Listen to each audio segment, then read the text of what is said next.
Aloha Jivas, welcome to our reading of Bhagavad Gita as it is by A.C. Bhaktivedanta Swami Prabhupad. We are in chapter 3 called Karma Yoga, and we are going to read just one verse today, verse 34.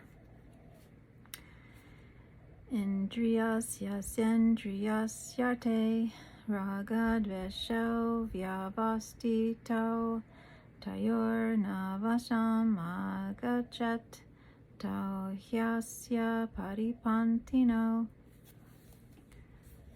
Attraction and repulsion for sense objects are felt by embodied beings, but one should not fall under the control of senses and sense objects because they are stumbling blocks on the path of self-realization.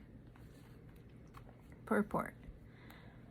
Those who are in Krishna consciousness are naturally reluctant to engage in material sense gratifications. But those who are not in such consciousness should follow the rules and regulations of the revealed scriptures. Unrestricted sense enjoyment is the cause of material engagement. But one who follows the rules and regulations of the revealed scriptures does not become entangled by the sense objects.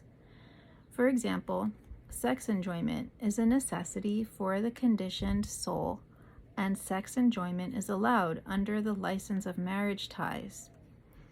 For example, according to scriptural injunctions, one is forbidden to engage in sex relationships with any women other than one's wife. All other women are to be considered as one's mother. But in spite of such injunctions, a man is still inclined to have sex relationships with other women. These propensities are to be curbed. Otherwise, they will be stumbling blocks on the path of self-realization. As long as the material body is there, the necessities of the material body are allowed, but under rules and regulations. And yet we should not rely upon the control of such allowances.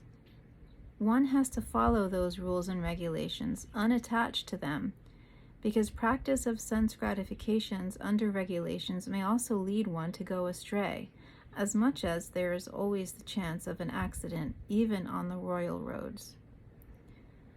Although they may be very carefully maintained, no one can guarantee that there will be no danger even on the safest road.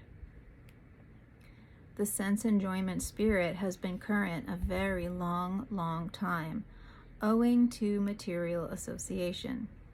Therefore, in spite of regulated sense enjoyment, there is every chance of falling down. Therefore, any attachment for regulated sense enjoyment must also be avoided by all means. But action in the loving service of Krishna detaches one from all kinds of sensory activities. Therefore, no one should try to be detached from Krishna consciousness at any stage of life. The whole purpose of detachment from all kinds of sense attachment is ultimately to become situated on the platform of Krishna consciousness. So this reminds me of the idea of one-pointedness. So yeah, like even my Gurudev used to say, but like, because this is a concept that I had learned even before I met my Gurudev. But my Gurudev always would say, you know, if you're inclined to marriage and a family, then, you know, you one wife, right? So meaning that you don't stray from the one you're with. You stay one-pointed to your wife. Otherwise, if you can't maintain a one-pointed relationship with your spouse, then how can you even be one pointed towards God, which is the goal. So like even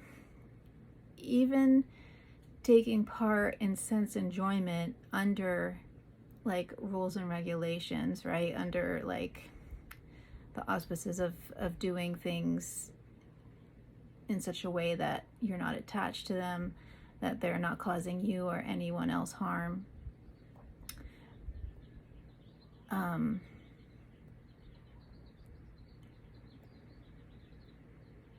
Sorry, I lost my train of thought there. Okay, so even when you're partaking in these things, it is still a practice of being one pointed to God, because if that's the ultimate goal, is to establish your eternal relationship, establish your eternal identity in relationship with God eternally, then all other actions should be a practice of that in some way, or in service to that goal. Even the practice of meditation is training your mind to be one-pointed. That is meditation, because otherwise the mind, drifts from one thought to another thought. And so, that is why we have a mantra, to keep the mind focused on one thing. And also, from what I understand, is that in your spiritual practice, being one-pointed towards the goal of that spiritual path is also more likely to be successful. You may have like an altar with all different kinds of representations of deities and incarnations of God, but all of these incarnations of God are different paths, right? Even though there is one God, the ultimate, attaining relationship with that personality is, or whatever personality of the various incarnations of God that there are, you will have a different ultimate goal. So if if you're not staying true to one path, then you're kind of going this way. It's like wishy-washy, right? It's like even the new age manifestation, the secret type things, it's like if you're not clear on one goal, then how will you get to any goal, right? You have no goal. You can't be in 3 places at once. So that's the idea, is that even when we partake in worldly material actions, sense gratifications, that we are practicing a one-pointed goal of whatever it is we're doing. So something to think about. What is your goal, for whatever it is you're doing. It's good to be thoughtful about all of your actions.